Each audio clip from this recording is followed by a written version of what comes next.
Hello hello everyone, welcome to CC Academy. CC Academy की इस class में आपका हार्दिक स्वागत है, हार्दिक अभिनंदन है। आज मैं एक नया राज्य आपके साथ डिस्कस करूंगी, उसके बारे में completely A to Z information को हमने आज की वीडियो में कवर करना है। तो आज का बहुत इंपॉर्टेंट देवभूमि ही जिसे कहते हैं, तो जैसे हिमाचल प्रदेश को देवभूमि कहते हैं वैसे ही उत्तराखंड को भी देवभूमि कहते हैं। तो देवभूमि के बारे में डिस्कस करेंगे। चलिए शुरू करते हैं। उत्तराखंड, ठीक है। तो उत्तराखंड की फॉर्मेशन कब हुई थी वो देखते हैं। Formation of Uttarakhand. उत्तराखंड पहले कहाँ का भाग हुआ करता था? तो उत्तर प्रदेश का भाग हुआ करता था, ठीक है। उत्तराखंड जो है अलग हुआ कहाँ से? उत्तर प्रदेश से। कब? 9 नवंबर 2000 में 9 नवंबर 2000 ईस्वी को जो है उत्तराखंड उत्तर प्रदेश से अलग हुआ था और एक राज्य बना था जिसका नाम रखा गया था उत्तरांचल। उत्तरांचल, ठीक है। जब ये यूपी से अलग हुआ तब इसका नाम क्या रखा गया? उत्तरांचल। उसके बाद आ जाते हैं ईयर 2007। 2007 में इसका नाम क्या रखा गया? उत्तराखंड, ठीक है। उत्तराखंड, ये दोनों चीजें नोट कर लेना। कई बार एग्जाम में मिलान करने का क्वेश्चन आ जाता है, तो हम मिलान के लिए 2-3 राज्य और पढ़ेंगे। जैसे बिहार से झारखंड अलग हुआ, मध्य प्रदेश से छत्तीसगढ़ अलग हुआ और उत्तराखंड से उत्तरांचल अलग हुआ। और तीनों ही ये जो बड़े राज्य थे, बिहार, मध्य प्रदेश और उत्तर प्रदेश, तीनों ही 2000 यानी 2000 में ही विघटित हुए हैं। ये इनसे छोटे राज्य 2000 में ही बने हैं, ठीक है। तो आज पहला राज्य हमने कंप्लीट कर लिया, उत्तरांचल, राइट। उत्तराखंड जिसे कहेंगे अब उत्तर प्रदेश से। ये कब अलग हुआ? 9 नवंबर 2000 को, ठीक है। Also it is known as Devbhoomi. Devbhoomi, ठीक है। जैसे हमारे प्यारे हिमाचल प्रदेश को देवभूमि कहते हैं ना, उत्तराखंड को भी देवभूमि के नाम से जाना जाता है, ठीक है। अब इसके प्रेजेंट सीएम, गवर्नर और हमारे जस्टिस, ये वाली बॉडीज देख लेना, ठीक है। तो पहले सीएम यहाँ के कौन थे? जब 2000 में उत्तरांचल बना था तो यहाँ पर पहले सीएम बने थे 2000 में, जिनका नाम था श्री सुरजीत सिंह बरनाला। श्री सुरजीत सिंह बरनाला, ठीक है। ये पहले सीएम बने थे। सीएम नहीं है, गवर्नर हैं, ठीक है। पहले गवर्नर बने थे और प्रेजेंटली यहाँ के गवर्नर कौन है? तो गुरमीत सिंह जी यहाँ के गवर्नर हैं। गुरमीत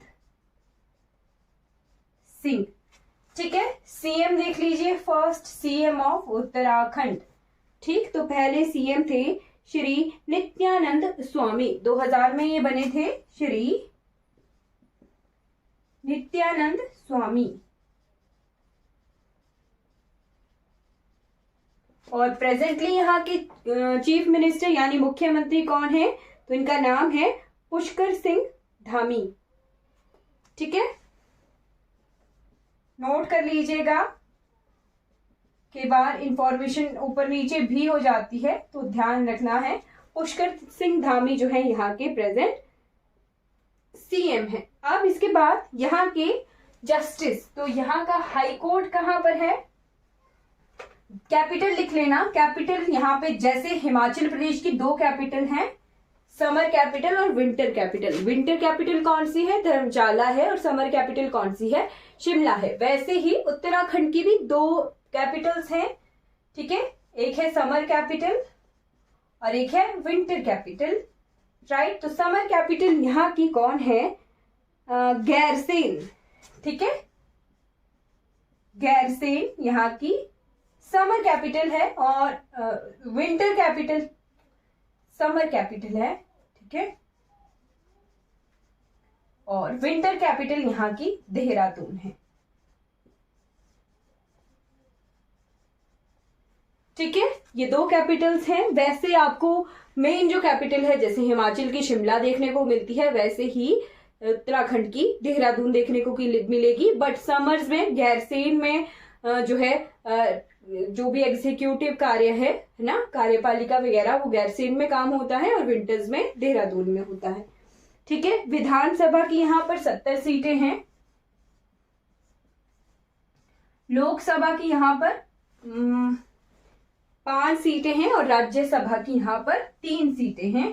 तो एग्जाम में ये क्वेश्चन जरूर पूछे जाते हैं कि हमारे हिमाचल प्रदेश के अलावा और कितने ऐसे राज्य हैं जिनकी राज्यसभा की सीटें एक जैसी हैं या लोकसभा की सीटें एक जैसी हैं। तो एक कैपिटल हम एक राज्य हमें मिल गया जिसकी 3 राज्यसभा की सीटें हैं, जैसे हमारे हिमाचल प्रदेश में 3 राज्यसभा की सीटें हैं। ठीक है, तो रिजेंबल करते हुए क्वेश्चंस को आपने ध्यान रखना है। यहाँ का हाई कोर्ट कहाँ है? तो हाई कोर्ट है यहाँ का नैनीताल में। कहाँ पर है? नैनीताल। नैनीताल में है। पहले चीफ जस्टिस कौन रहे हैं? तो ऑनरेबल जस्टिस अशोक ए देसाई। फर्स्ट चीफ जस्टिस कौन थे? जस्टिस अशोक ए देसाई यहाँ के पहले चीफ जस्टिस थे। और प्रेजेंटली कौन है? तो बिपिन सांघी जी यहाँ के जस्टिस है। राइट, एरिया लिख लीजिए, जो हमारे लिए इंपॉर्टेंट इंफॉर्मेशन होती रहेगी वो मैं आपको लिखवाती रहूंगी। एरिया यानी क्षेत्रफल कितना है उत्तराखंड का?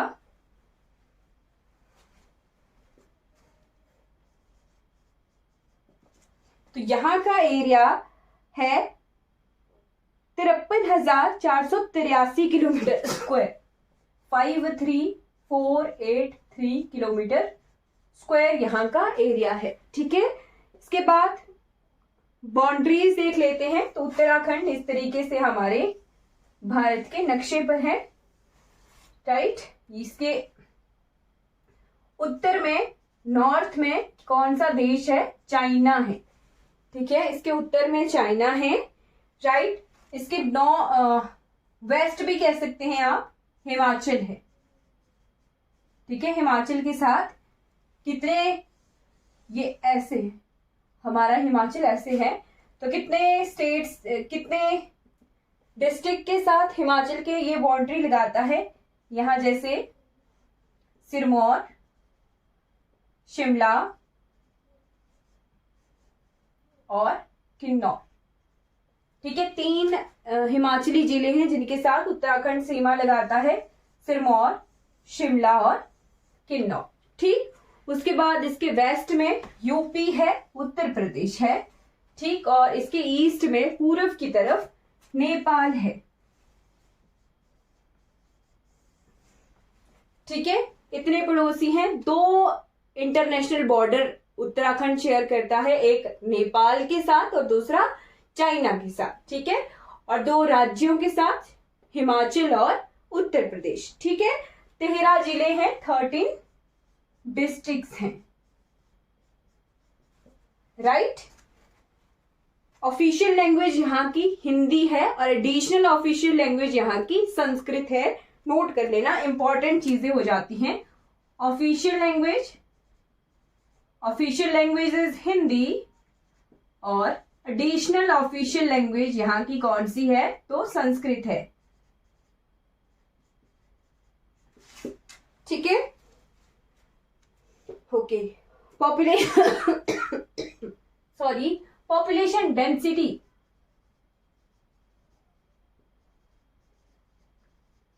पॉपुलेशन डेंसिटी यानी जन घनत्व कितना है? तो यहाँ का 129 पर किलोमीटर स्क्वायर जो है घनत्व है 129। हिमाचल का जन घनत्व कम है, 123 व्यक्ति प्रति वर्ग किलोमीटर। यहाँ का जन घनत्व ज्यादा है, 129 है। ठीक है, राइट। सेक्स रेशो 963 पर 1000। प्रति 1000 पुरुषों पर 963 महिलाएं हैं। लिंगानुपात यानी सेक्स रेशो। ठीक है, ये जो चीजें इंपॉर्टेंट है वो देख लीजिएगा। अब इसके बाद कैपिटल मैंने आपको बता दिया देहरादून। स्टेट सिंबल्स देख लेते हैं। राजकीय चिन्ह,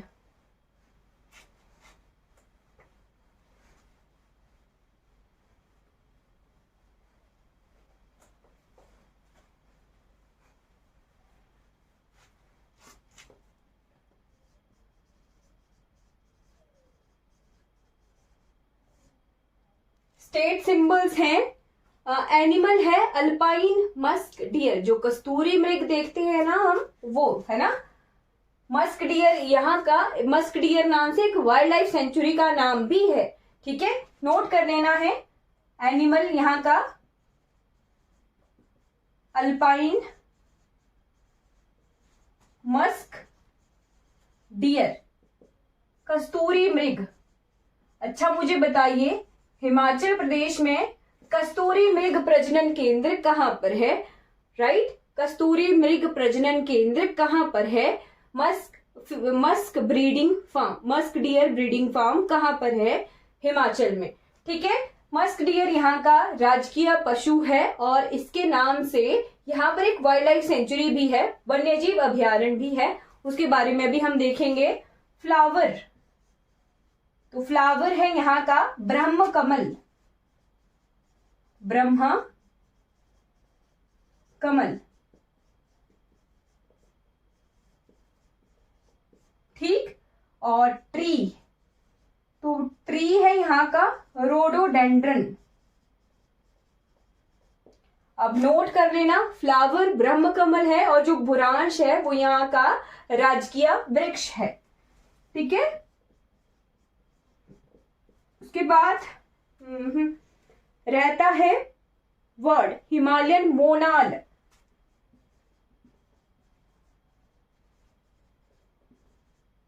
हिमालयन मोनाल। अच्छा, मोनाल हिमाचल का भी राजकीय पक्षी रहा था। कब तक रहा था? 2007 तक रहा था।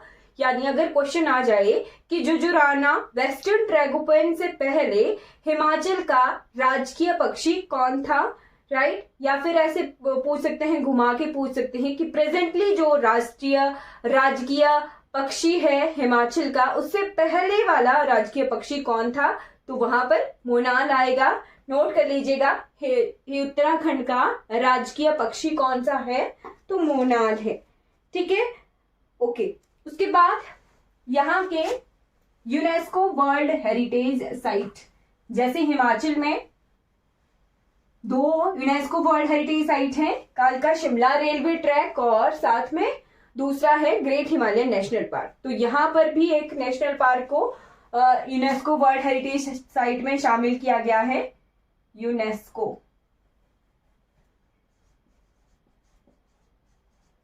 यूनेस्को वर्ल्ड हेरिटेज साइट, ठीक है। यूनेस्को वर्ल्ड हेरिटेज साइट में शामिल है वैली ऑफ फ्लावर। ये क्वेश्चन आता है एग्जाम में, टेट में तो बहुत बार पूछा गया है कि वैली ऑफ फ्लावर यानी फूलों की घाटी कहां पर है? तो फूलों की घाटी है जी उत्तराखंड में, valley of flower national park है।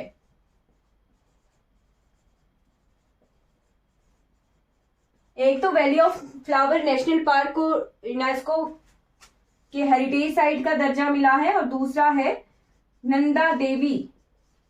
तो नंदा देवी कॉम्प्लेक्स अगर लिखोगे तो वो ज्यादा बेहतर रहेगा।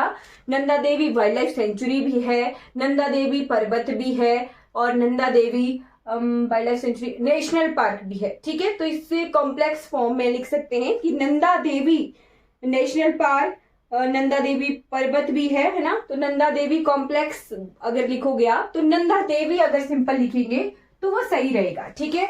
नंदा देवी को भी जो है वर्ल्ड हेरिटेज साइट में शामिल किया गया है। 2 यूनेस्को वर्ल्ड हेरिटेज साइट हैं उत्तराखंड से। अब इसके बाद यहाँ के अगर एग्रीकल्चरल प्रोडक्ट्स की बात की जाए तो एग्रीकल्चरल प्रोडक्ट्स वही हैं, राइस, व्हीट, शुगर केन, जो भी पहाड़ी दालें वगैरह होती हैं, तिलहन वगैरह, वो उत्तराखंड में उगाए जाते हैं, ठीक है। अब यहाँ के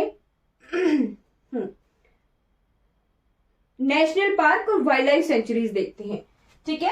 नेशनल पार्क इंपॉर्टेंट क्यों है? यहाँ के नेशनल पार्क यानी राष्ट्रीय उद्यान। तो राष्ट्रीय उद्यान यहाँ के क्यों इंपॉर्टेंट है? क्योंकि भारत का सबसे पुराना नेशनल पार्क या फिर कहेंगे भारत का सबसे पहला नेशनल पार्क उत्तराखंड में ही है, जिसका नाम है जिम कॉर्बेट नेशनल पार्क।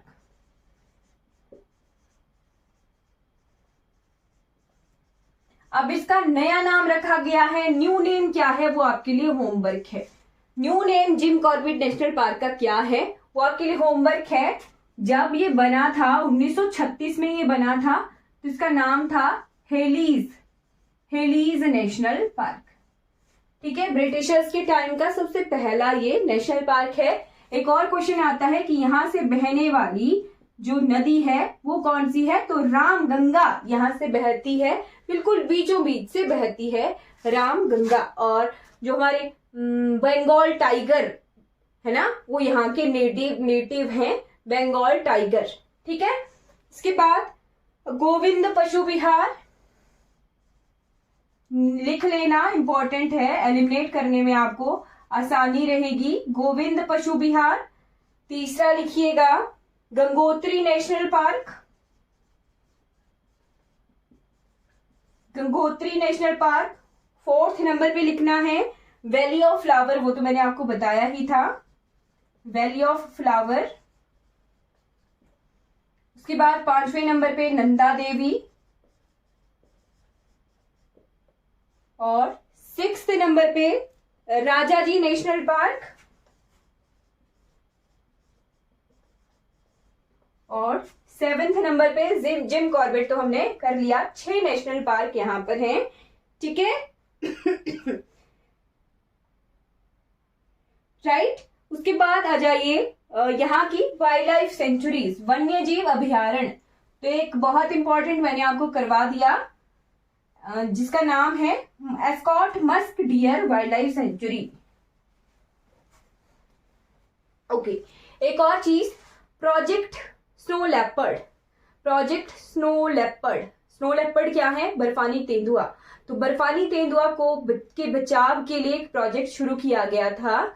आपको 2 चीजें आ सकती हैं अभी। प्रोजेक्ट टाइगर कब हुआ था भारत में शुरू, 1973 में, 1973। इसने अपने 50 साल पूरे किए। ठीक है, दिसंबर में इसके उपलक्ष्य पर सेलिब्रेशन हुई बहुत ज्यादा।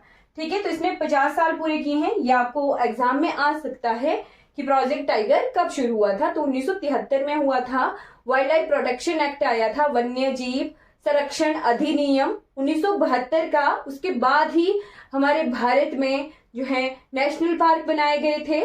ठीक है, मतलब ऑफिशियली नेशनल पार्क का दर्जा 1972 के वन्यजीव संरक्षण अधिनियम के बाद ही आया था। और वन्यजीव संरक्षण अधिनियम हिमाचल का कब आया था, तो 1985 मतलब 80s में आया था। ठीक है, 85 के आसपास जो है हिमाचल वन्यजीव संरक्षण अधिनियम लागू आया था, एक्ट आया था।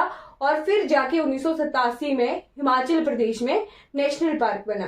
ठीक है, तो नेशनल पार्क जो है किसके बाद आए थे, वाइल्ड लाइफ प्रोटेक्शन एक्ट यानी वन्यजीव संरक्षण अधिनियम 1972 के बाद। राइट, तो प्रोजेक्ट टाइगर ने अपने 50 साल पूरे किए। ठीक है, राइट। प्रोजेक्ट स्नो लेपर्ड में पढ़ा रही थी आपको, project snow leopard. Project snow leopard बर्फानी तेंदुआ 2009 में शुरू किया गया था। और कहां से शुरू किया गया था, तो ये शुरू किया गया था गोविंद पशु विहार नेशनल पार्क से। ठीक है, हिमाचल प्रदेश का राजकीय पशु है स्नो लेपर्ड। तो ये इंफॉर्मेशन आपके लिए इंपॉर्टेंट हो जाती है। ठीक है,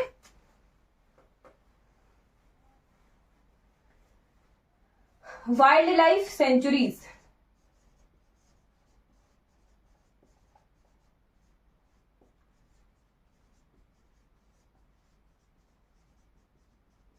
वन्य जीव अभयारण्य। ठीक, तो गोविंद पशु विहार मैंने आपको बताया, गोविंद पशु विहार नेशनल पार्क भी है और वाइल्ड लाइफ सेंचुरी भी है। एस्कॉट मस्क डियर जो मैं आपके साथ डिस्कस कर ही रही थी, Askot musk deer wildlife sanctuary. ठीक है, राजा सी गोपालाचारी, सुना है आपने इनका नाम,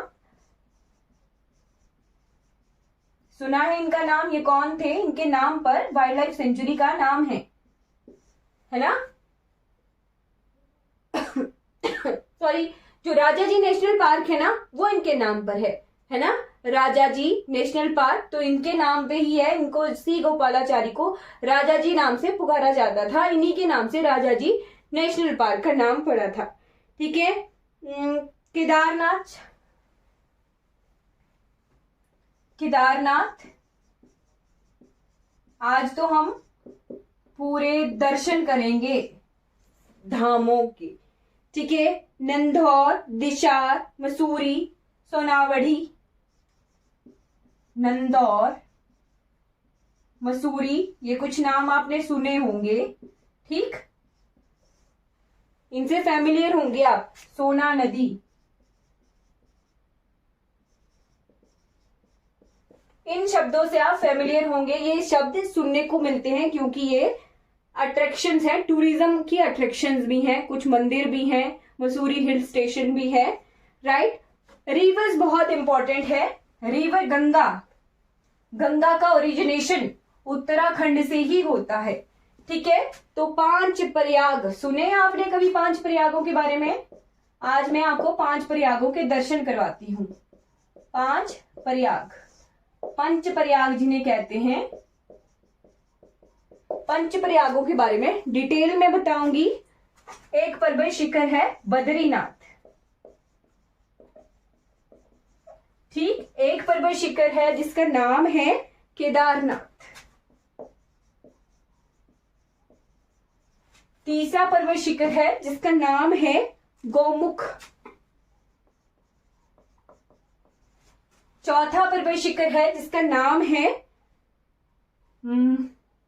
बंदरपूंछ। ठीक है।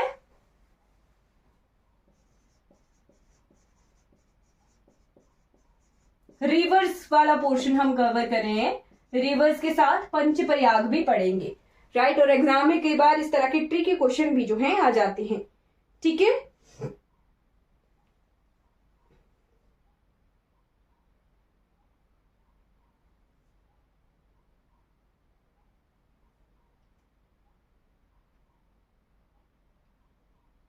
ओके। बद्रीनाथ से निकलने वाली नदी का नाम है अलकनंदा। ठीक, अलकनंदा। अलकनंदा कहां से निकल रही है? बद्रीनाथ से निकल रही है।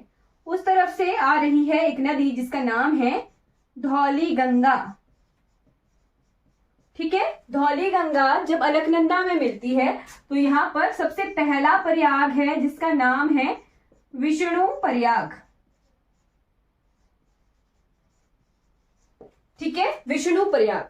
अब इसके बाद एक नदी आ रही है जिसका नाम है नंदाकिनी। ये सारी नदियां आपने सुनी होंगी, नंदाकिनी।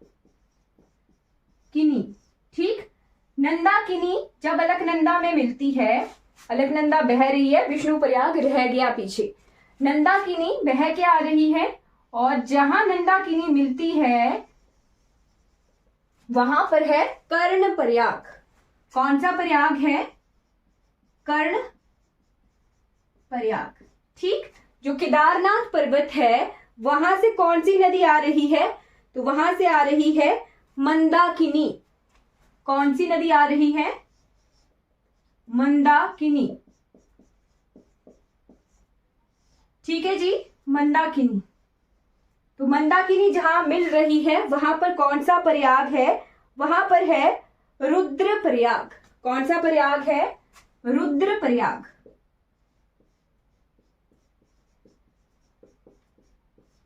विष्णु प्रयाग, 3 प्रयागों के दर्शन हो गए। धौली गंगा जहां अलकनंदा में मिल रही है वहां पर है विष्णु प्रयाग। फिर नंदाकिनी जहां पे अलकनंदा में मिल रही है वहां पर है कर्ण प्रयाग। और केदारनाथ से आ रही है मंदाकिनी, राइट, जो मिल रही है अलकनंदा में वहां पर है रुद्र प्रयाग। गौमुख, गौमुख में है गंगोत्री ग्लेशियर। बोलते हैं ना गंगा नदी कहां से निकलती है? गंगोत्री ग्लेशियर से निकलती है। बट ओरिजिनली गंगोत्री ग्लेशियर से निकल के आ रही है भागीरथी। भागीरथी, भागीरथी नदी जब अलकनंदा में मिलती है तो वहां पर यहाँ का चौथा प्रयाग है। ठीक है, चौथा प्रयाग है जिसका नाम है देव प्रयाग। देव प्रयाग, राइट। तो भागीरथी जब अलकनंदा में मिल जाती है उसके बाद ये कौन सी नदी कहलाती है? गंगा नदी। अभी तक ही अलकनंदा थी, राइट, अभी तक ही अलकनंदा थी। जब भागीरथी अलकनंदा में मिल जाती है तो बनी ये गंगा, राइट। बंदरपूंछ में ग्लेशियर का नाम है यमुनोत्री, ठीक। गंगा नदी बह रही है, ऐसे पहाड़ों से ये बह रही है और फिर ये ऐसे ऐसे बहती हुई अपनी डायरेक्शन मैदानों की तरफ कर लेती है, राइट। तो मंदाकिनी अलकनंदा के बहने के बाद गंगा ये बन गई। यहां से कौन सी नदी आ रही है? तो यहां से आ रही है यमुना, राइट। यमुना की डायरेक्शन थोड़ी ऐसी है, उत्तराखंड के बाद हिमाचल में बहेगी, हरियाणा में बहेगी, घूमते घूमते दिल्ली हरियाणा कवर करते हुए फिर वापस यूपी में जाती है। मतलब उत्तराखंड से डायरेक्ट यूपी नहीं जाती है, इसकी डायरेक्शन थोड़ी घूम घाम के है। हिमाचल जाएगी, हरियाणा जाएगी, हरियाणा से दिल्ली जाएगी, दिल्ली के बाद फिर वापस यूपी जाएगी, राइट। और जहां यमुना गंगा में मिलती है वहां पर है प्रयागों में प्रयागराज, जो अब नाम है, पहले यहाँ का नाम क्या था? इलाहाबाद, ठीक। तो पंच प्रयागों के दर्शन हो गए। यमुना नदी जहां गंगा में मिलती है वहां पर इलाहाबाद यानी प्रयागराज है, ठीक है। तो ये मेजर रिवर्स मैंने आपको करवा दी। गंगा नदी बहती हुई ड्रेन कहाँ होती है? तो ड्रेन कहाँ होती है? इंडिया के बाद बांग्लादेश में जाती है, बांग्लादेश में बहने के बाद ये कहाँ ड्रेन होती है? बे ऑफ बंगाल में ड्रेन होती है। तो पंच प्रयाग इस तरह से हैं और 5 नदियां इस तरह से हैं उत्तराखंड की मेजर रिवर्स, ठीक है। क्लियर हो गया? इलाहाबाद मैंने इलाहाबाद लिखा था, इलाहाबाद ई होता है ना। तो कोई डाउट है यहाँ रिवर से तो पूछ लीजिए, कोई डाउट होगा तो आपने चैट बॉक्स में पूछ लेना है, राइट। ओके, फिर उसके बाद ये कुछ रिवर्स हैं। अब इनके बाद यहाँ के रिवर्स पर बने हुए डैम्स देखते हैं, राइट। यानी रिवर्स हैं तो रिवर्स पर डैम बने हुए होंगे, हाइड्रो पावर प्रोजेक्ट्स बने हुए होंगे, तो रिवर्स पर बने हुए डैम्स देखते हैं। बांध, तो बांध एक मोस्ट इंपॉर्टेंट बांध है जिसका नाम है टिहरी बांध।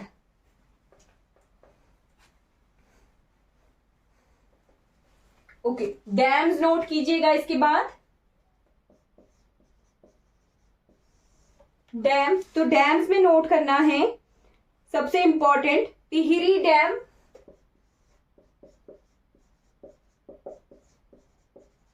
टिहरी बांध, ठीक है, टिहरी बांध।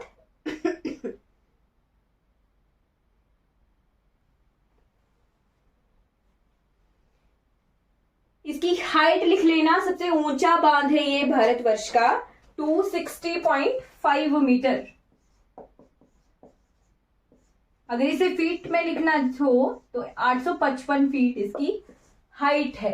कब ये कमीशन हुआ था, यानी सरकार ने इसे कब अपनाया था? तो 2006 में ये कंप्लीट हो गया था। या तो डेट पूछ लेते हैं या फिर हाइट पूछ लेते हैं या फिर पूछ लेते हैं कि भारत का सबसे ऊंचा बांध कौन सा है।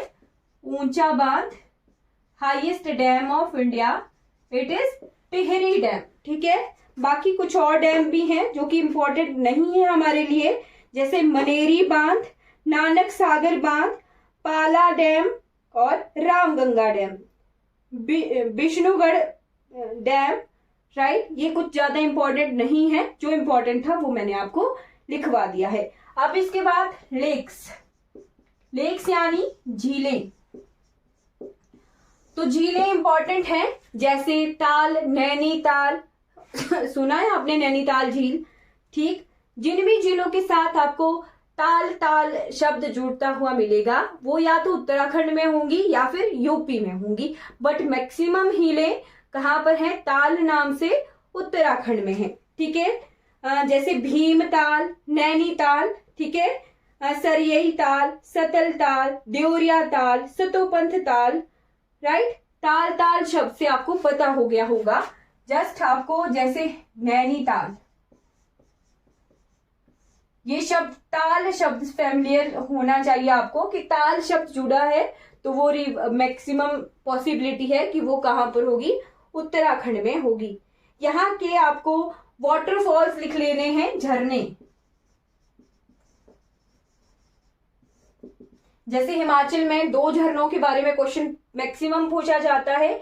एक पूछा जाता है रहला झरना, जो कि कहां पर है, डिस्ट्रिक्ट कुल्लू में है, ठीक है। और एक पूछा जाता है चैडविक झरना, तो चैडविक झरना कहां पर है, शिमला समर हिल में है। वैसे ही यहां पर है एक झरना जिसका नाम है tiger false. Tiger false Corbett national park के अंदर है, कॉर्बेट फॉल्स, ठीक है। फिर उसके बाद वसुधरा बिरथी फॉल्स, जो कि इंपॉर्टेंट नहीं है। टाइगर फॉल्स आप जरूर नोट कर लीजिएगा, कॉर्बेट फॉल्स जरूर नोट कर लीजिएगा, दोनों इंपॉर्टेंट है। उसके बाद power plants, hydro power plants यहां पर हैं। तो टिहरी बांध पर टिहरी हाइड्रो पावर प्रोजेक्ट है, राइट। फिर सोबला हाइड्रो पावर प्रोजेक्ट है, धौली गंगा,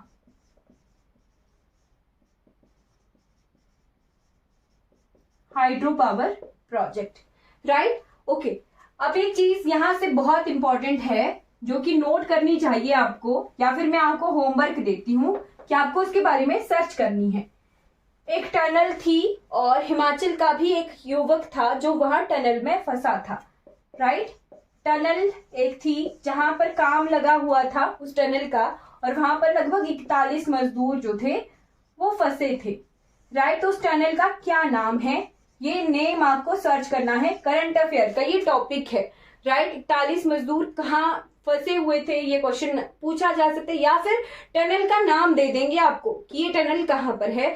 तो ये आपके लिए आज का होमवर्क रहेगा कि आपको सर्च करना है कौन सी टनल ऐसी उत्तराखंड की है जो कि हाईलाइटेड रही थी न्यूज में कुछ समय पहले,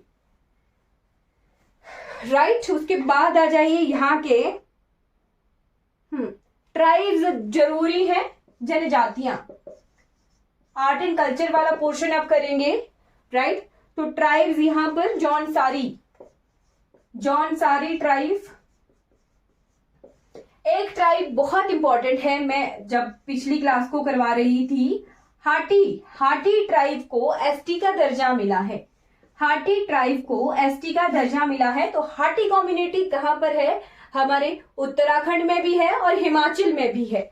और हाटी ट्राइब का क्वेश्चन आया था, पता नहीं कौन से एग्जाम में, अभी कुछ दिन पहले मैं हाटी कम्युनिटी के बारे में बता रही थी, है ना। और यूट्यूब चैनल पर मैंने एकेडमी के यूट्यूब चैनल पर वो वीडियो शेयर की थी और वहां पर हाईलाइट करके बताया था कि हाटी इंपॉर्टेंट है, हाटी से क्वेश्चन आएगा ही आएगा, और क्वेश्चन आया भी था, राइट।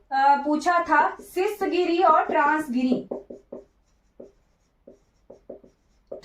पूछा था, है ना, गिरियार और गिरिपार की हाटी कम्युनिटी जो है ट्रांसगिरी क्षेत्र में मिलती है, राइट। तो ट्रांस शब्द आ गया ना, हिंदी में ट्रांस लिखा हुआ था, ट्रांस शब्द से आप कंफ्यूज हो जाओगे और ट्रांस हिमालय में पहुंच जाओगे, बट ट्रांसगिरी का मतलब है गिरिपार क्षेत्र, और सिसगिरी का मतलब है गिरियार क्षेत्र, राइट। ये गिरी नदी है जी, गिरी नदी किसकी सहायक है, तो गिरी नदी यमुना की सहायक नदी है, जो कि सिरमौर को 2 भागों में बराबर भागों में काटती है, सिसगिरी और ट्रांसगिरी। और ट्रांसगिरी में हाटी समुदाय सिरमौर में है, और ये डायरेक्ट क्वेश्चन स्टेटमेंट फॉर्म में आया हुआ था। ये कुछ चीजें इंपॉर्टेंट होती हैं जो नोट कर लेनी चाहिए। जो भी हमारा स्टैटिक जी के आता है ना एग्जाम में, वो हमेशा कहाँ से आता है, जो भी करंट अफेयर में हाईलाइट टॉपिक होगा ना, वहीं से ही स्टैटिक जीके पूछी होगी।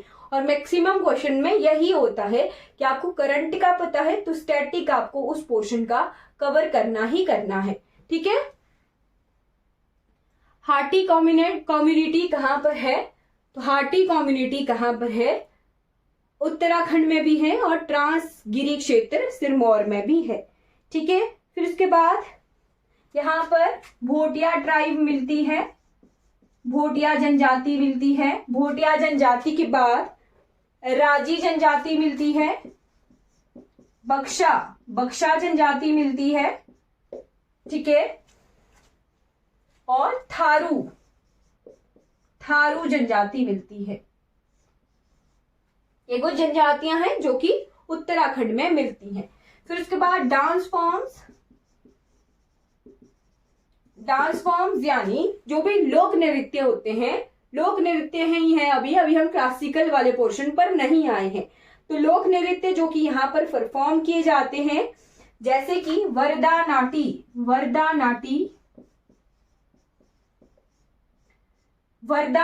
उसके बाद लंग्यूर, झोरा, और एक बहुत इंपॉर्टेंट जो कि एग्जाम में पूछा हुआ क्वेश्चन है कि छलिया नृत्य या छोलिया नृत्य कहाँ किया जाता है। छलिया, तो छलिया नृत्य तलवार को हाथ में लेके नृत्य किया जाता है। जैसे ढांगी नृत्य है ना चंबा का, उसी तरह का ये छलिया नृत्य है।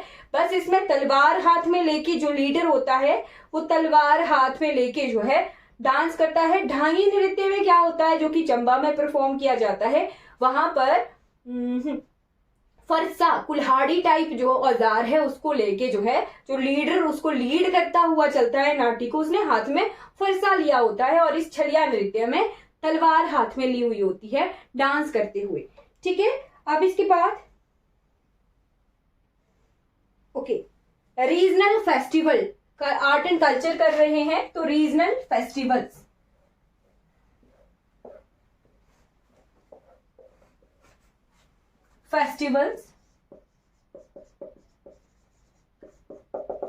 तो फेस्टिवल पहाड़ी है सारा कल्चर यहाँ का। ठीक है, तो यहाँ पर जो बहुत इंपॉर्टेंट त्योहार है वो है फूलदेई,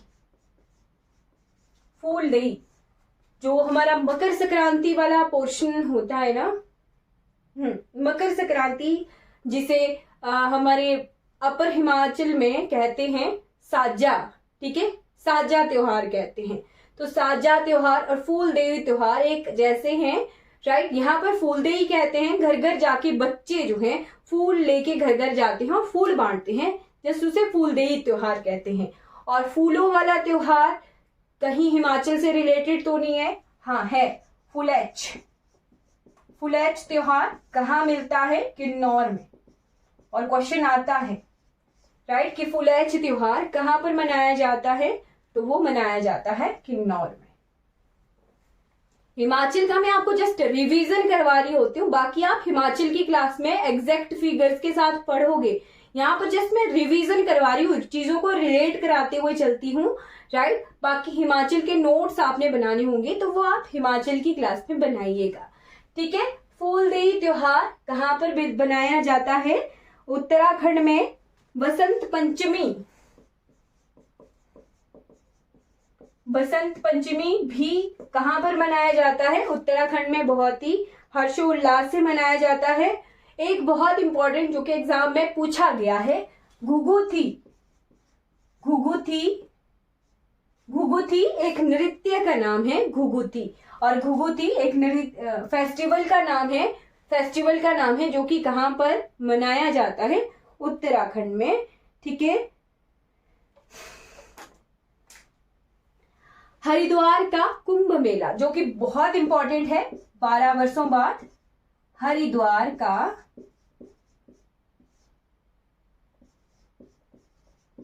कुंभ मेला। ठीक है, कुंभ मेला 12 वर्षों बाद लगता है हरिद्वार में। और उसी तरह का त्योहार हमें हिमाचल में भी मिलता है, भूंडा उत्सव निरमंड में मनाया जाता है 12 वर्षों बाद, कुंभ मेले की तरह 12 वर्षों बाद आता है। ठीक है, फिर कुमाऊनी होली, गंगा दशहरा। तो गंगा दशहरा बहुत इंपॉर्टेंट है, आजकल हिमाचल में भी इसका प्रचलन है।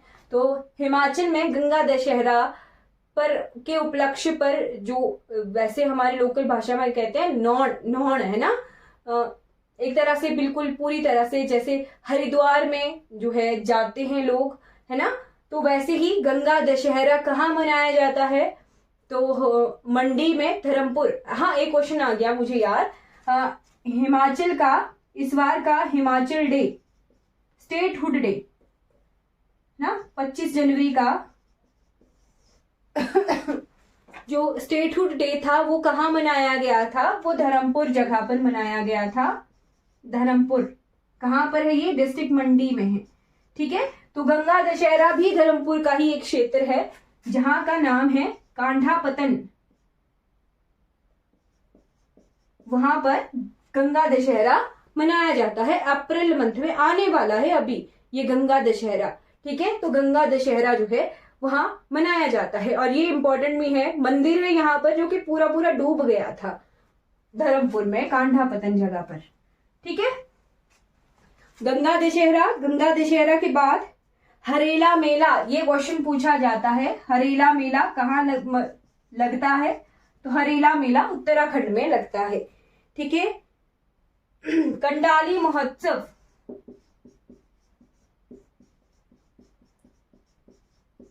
कंडाली महोत्सव, फिर नंदा देवी राज, ये भी एक मेले का नाम है। ओके, तो ये कुछ त्योहार और मेले मैंने आपको साथ में करवा दिए हैं, इंपॉर्टेंट है। राइट, अब इसके बाद एक बहुत इंपॉर्टेंट टॉपिक मेरा रह गया, that is nickname of the cities. Nicknames of the cities. ठीक है, शहरों के निकनेम्स।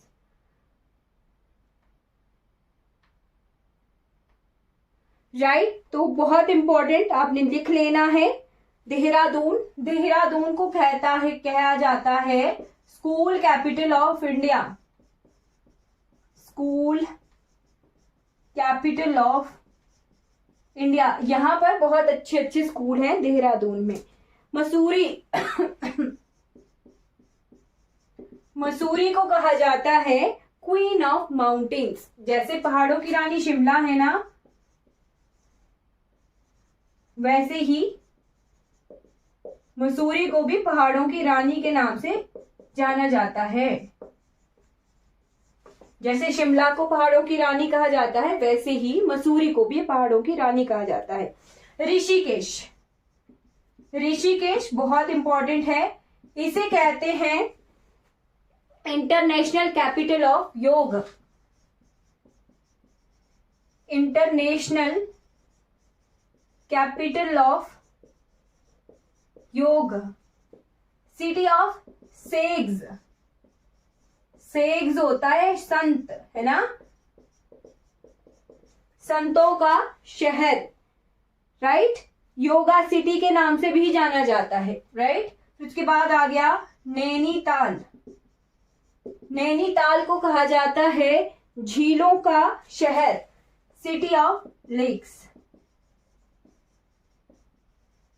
सिटी ऑफ लेक्स के नाम से किसे जाना जाता है? उत्तराखंड को।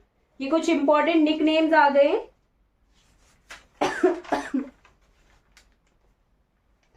जीआई टैग, तेजपत्ता आपने सुना होगा, जिसे कहते हैं बे लीफ।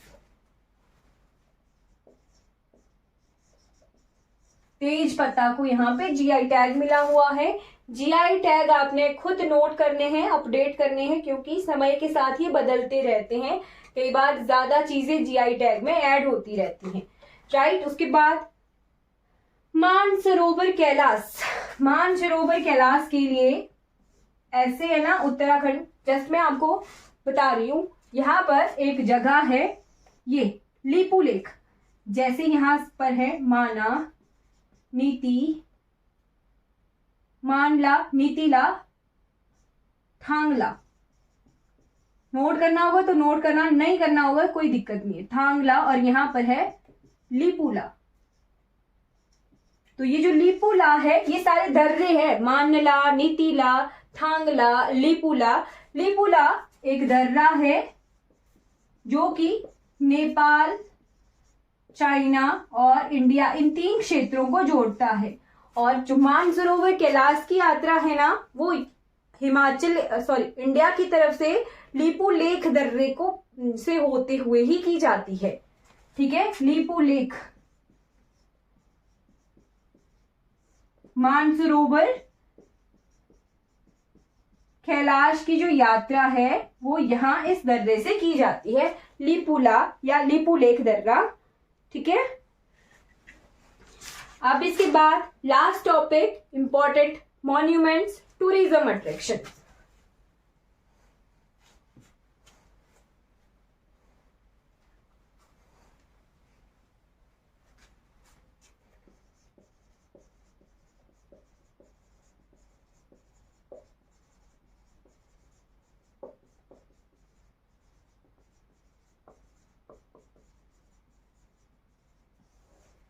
ठीक, तो मैं लिखवाऊंगी नहीं, जस्ट मैं बोलूंगी। आपने बहुत सारी चीजें सुनी होंगी, जैसे बद्रीनाथ सुना है आपने, केदारनाथ सुना है, मंदिर है, 2 धाम है ये, जगेश्वर, रुद्रनाथ, ठीक है, देहरादून, मसूरी, नैनीताल, ऋषिकेश, हरिद्वार, जिम कॉर्बेट, भीमताल, गौमुख जहां गंगोत्री ग्लेशियर है, रुद्रप्रयाग, देवप्रयाग, माउंट आबोट और चौखोरी, ये सारे जो हैं यहाँ पर टूरिज्म अट्रैक्शन है। जस्ट आपने सुने हुए हैं ये सारे नाम, है ना, तो इनको लिखने की आई थिंक जरूरत नहीं।